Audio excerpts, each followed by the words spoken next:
Welcome back, everybody. Hi, back to Wine Freedom. We've got Josh behind the camera over there, and here we are for our June selection for house wine. We've got a delicious little lineup for you this month. We have 2 French white wines, we have an Italian rosé, and we have a Tempranillo Spanish juicy red for you.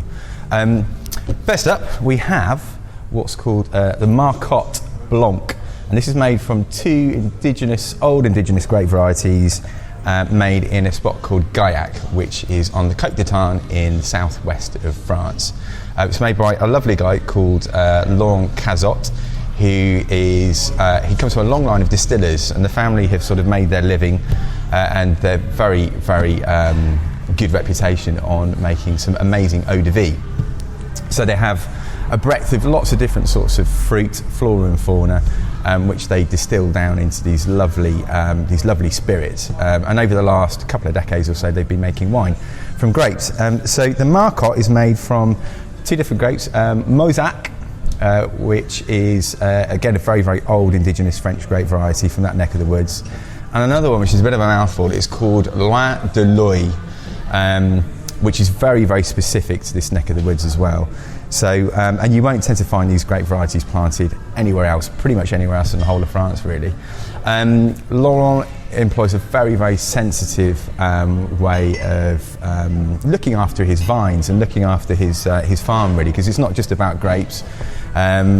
He's got many, many orchards. He has chickens, cows, sheep, and all the rest of it. It creates an amazing, sort of very kind of healthy biodiversity within his farm.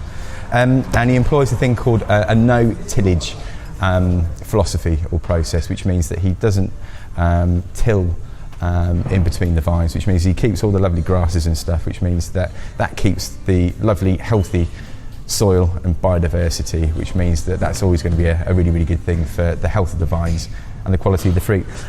Quite a unique kind of character and smell to this one. Slightly floral. It's got a lovely kind of sort of honeyed apple kind of character to it, and it's been a personal favourite of mine for quite a few years or so. We've had this in bottle for about 5 or 6 years or so since we started Wine Freedom, and now it's available in keg. Tastes even better. Next up, we have a Viognier. That's the name of the grape variety from Chateau Pesquier, and we did a red from the guys at Pesquier, so the Choisdier family. They're based at the bottom of Mont Ventoux, which is one of the most difficult spots of the Tour de France. And they're based in the Mont Ventoux Regional Park. So it's essentially like a UNESCO site for exceptional biodiversity. And they produce all their wines organically. Viognier is a grape variety. It's becoming more and more popular, probably over the last sort of 10 or 15 years or so. A lot of people don't like to purchase it off a wine list because it's spelt very oddly, Viognier. People kind of tend to veer away from it because they can't pronounce it. But it's one of these grape varieties that just gives loads of lovely, really accessible, peachy, apricot-y fruit. And that's exactly what this one smells like, kind of peaches and apricots. And it's a bit of a funny little grape variety. It can be a little bit difficult to grow. It needs to be produced in the right spot. Warm enough, but not too warm. And this spot near the Ventoux, just inland from the Mediterranean, is perfect. You've got lovely warm weather down there, but you've also got the really kind of cooling influence from the Mediterranean and also from the mountains behind as well. Probably my favourite, I think, actually, this month. We've got a rosé again. I think the first month or two, February pack and maybe March pack, we had a rosé. Lots of people have been asking for another rosé back. This is made by Cosimo Maria Massini, and these guys this winery is based we're sort of in between Pisa and Florence in northern Tuscany. And it's made from a grape variety which is called Sangiovese, 100% Sangiovese. And Francesco, who makes these wines, he looks after 16 hectares worth of vines, which is relatively small. Again, a little bit like the Laurent who produces his wine in Gaillac. He has a wide range of biodiversity within his farm. So he produces olive oil and also makes bread from wheat. He's got woodlands nearby as well. So you've got an amazing, really kind of biodiverse, very, very kind of healthy ecosystem. And he also makes his wines biodynamically as well. He uses the old cowl horns and does everything by the lunar cycle. And I've just loved his wines since our friend Tom has been importing them into the country for the last sort of 5 or 6 years or so.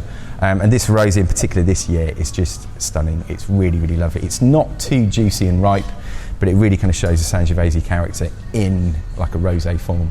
I love it. I've had a few bottles at home recently. Last but not least, we've got the Tempranillo, which we sell to a few restaurants locally in Birmingham, and it's just an absolute winner. I mean, the Tempranillo is the main grape variety used for making Rioja. This isn't made in Rioja. This is made in a place called Toro, which is just a little bit further west of Rioja in northwest Spain. Made by the Bernardo Farina family. Manuel, who took over the winery in the sort of 70s and 80s. The winery's been going since the 30s and 40s. They're on their sort of third or fourth generation, I think now. Manuel is being one of the kind of founding characters or founding fathers for really good quality winemaking in Toro. On the banks of the River Douro as well, and the vines that go into making this are over 40 years old, so the older the vines are, generally the better quality the wine is. And it's made in a way, it was called a semi-carbonic fashion, which is like a winemaking kind of technique where they don't actually kind of crush the grapes. They put like a layer of carbon dioxide on top, which means that the grapes actually kind of crush underneath their own steam, underneath this layer of CO2, which means you get a very kind of delicate, much slightly kind of riper, fresher, lighter kind of style. So it hasn't kind of got that bitterness and that kind of tannic flavour that you might find from some Riojas, for instance.